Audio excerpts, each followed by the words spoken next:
ఈ రాత్రి మీరు ఒంటరిగా బయట నిలబడి ఆకాశాన్ని చూస్తున్నారు. అనుకోకుండా ఒక విచిత్రమైన వెలుగు మీకు కనిపించింది. అది స్టార్ కాదు, ప్లేన్ కాదు, డ్రోన్ కూడా కాదు. ఆ ఆబ్జెక్ట్ స్లోగా మీ వైపు కదులుతూ వస్తుంది. మీ గుండె వేగంగా కొట్టుకుంటుంది. ఇది నిజమా లేక మీ ఇమాజినేషనా? ఒక్కసారి ఆలోచించండి. ఈ విశ్వంలో మనొక్కరమే ఉన్నామా లేక ఎవరో మనల్ని చూస్తున్నారా? ఏలియన్స్ ఇవి కేవలం స్టోరీస్ కాదు, సైన్స్ ఇప్పటికీ ఎక్స్ప్లెయిన్ చేయలేని కొన్ని యథార్థ సంఘటనలు. ఈరోజు మీరు వినబోయే విషయాలు మీ ఆలోచనల్ని పూర్తిగా మార్చేస్తాయి. మనం నివసిస్తున్న ఈ విశ్వం ఎంత పెద్దదో మీకు తెలుసా? మన గెలాక్సీ పేరు మిల్కీవే.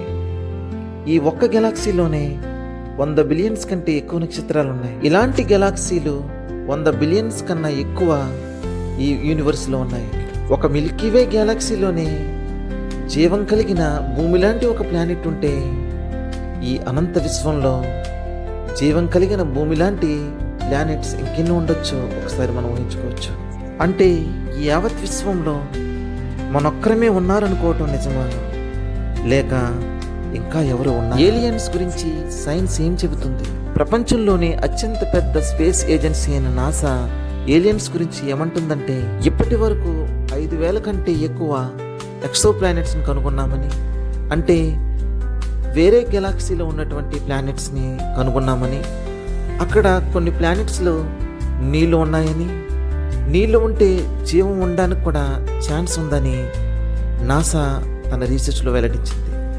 అంటే ఇప్పుడు క్వశ్చన్ ఏలియన్స్ ఉన్నాయా అని కాదు, మనకు కనబడేంత దగ్గరగా అవి ఇంకా ఎందుకు రాలేదా అని. ఏలియన్స్ గురించి స్టోరీస్ మాత్రమే కాదు, ప్రపంచంలో కొన్ని నిజమైన సంఘటనలు కూడా ఉన్నాయి. 1947లో అమెరికాలో ఒక విచిత్రమైన సంఘటన జరిగింది. న్యూ మెక్సికోలోని రోస్వెల్ దగ్గర ఒక తెలియని ఆబ్జెక్ట్ క్రాష్ అయిందని రిపోర్ట్ వచ్చింది.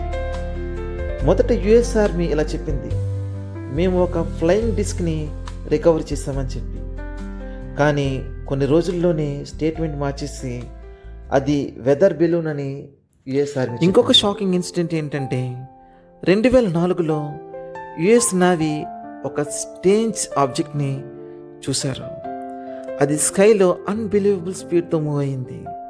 ఇది ఫిజిక్స్ లాకి ఆపోజిట్గా బిహేవ్ చేసింది. ఇలాంటి ఒక్కటే కాదు, ప్రపంచంలో చాలామంది ఎలా చెబుతున్నారు. రాత్రి ఆకాశంలో స్ట్రేంజ్ లైట్స్ కనిపించాయని, సడన్లీ ఆబ్జెక్ట్స్ కనిపించి మాయమయ్యాయని చెబుతున్నారు. ఏలియన్స్ ఉన్నాయి అని చెప్పడానికి ఎవిడెన్స్ ఉంది, కానీ కంప్లీట్ ప్రూఫ్ అయితే లేదు. అంటే ఈ సంఘటన నిజమా లేక ఇమాజినేషనా, లేదా మనకు తెలియని ఒక నిజం ఇంకా దాచిపడి ఉందా? ఒక్కసారి ఊహించుకోండి. ఈ రాత్రి మీరు ఆకాశాన్ని చూస్తున్నారు. అనుకోకుండా ఒక విచిత్రమైన వెలుగు కనిపిస్తుంది. అది ప్లేన్ కాదు, స్టార్ కాదు, డ్రోన్ కూడా కాదు. ఆ ఆబ్జెక్ట్ మీ వైపు కదులుతూ ఉంది. మీరు ఫోన్ తీసి రికార్డ్ చేయాలనుకుంటున్నారు, కానీ సడన్లీ మీ సిగ్నల్ పోతుంది. చుట్టూ నిశ్శబ్దం, గాలి కూడా కదలటం ఆగిపోయింది. అప్పుడు ఒక థాట్ మీ మైండ్లోకి వస్తుంది, ఇది మన ప్రపంచానికి చెందిందేనా? ఇంత పెద్ద యూనివర్స్లో మనొక్కరమే ఉన్నారనుకోవటం అది నిజంగా లాజికేనా? లేక ఈ బిలియన్స్ ఆఫ్ గెలాక్సీలో ఉన్న యూనివర్స్లో ఎవరో అయినా ఎక్కడైనా మనల్ని చూస్తున్నారా అనే ప్రశ్న మీకు రావచ్చు. కానీ ఒక నిజం మాత్రం మనం ఇగ్నోర్ చేయలేం. ఈ విశ్వం ఎంత పెద్దదో, అంత పెద్ద యూనివర్స్లో మనం ఒక్కరమే ఉన్నారనుకోవటం అది కొంచెం కష్టమే కదా. ఇప్పటి వరకు మనం చూసింది, విన్నది అన్నీ కలిపి చూస్తే ఏలియన్స్ ఉన్నాయా? నిజంగా చెప్పాలంటే ఇప్పటి వరకు డైరెక్ట్ ప్రూఫ్ లేదు. అంటే ఏలియన్స్ ఉన్నాయో లేదో కంటే కూడా మనకు తెలియని విషయాలు ఇంకా చాలా ఉన్నాయి. మన నాలెడ్జ్ ఇంకా చిన్నదే. ఒకరోజు నిజం బయటపడుతుంది. ఆ రోజు మన ప్రపంచం, మన ఆలోచనలు అన్నీ మారిపోతాయి. మీకేమనిపిస్తుందో చెప్పండి ఫ్రెండ్స్.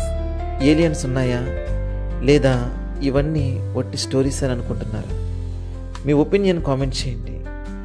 వీడియో నచ్చితే లైక్ చేయండి. ఇంకా ఇలాంటి మిస్టరీ వీడియోస్ మీకు కావాలంటే మా ఛానల్ సబ్స్క్రైబ్ చేసుకోండి.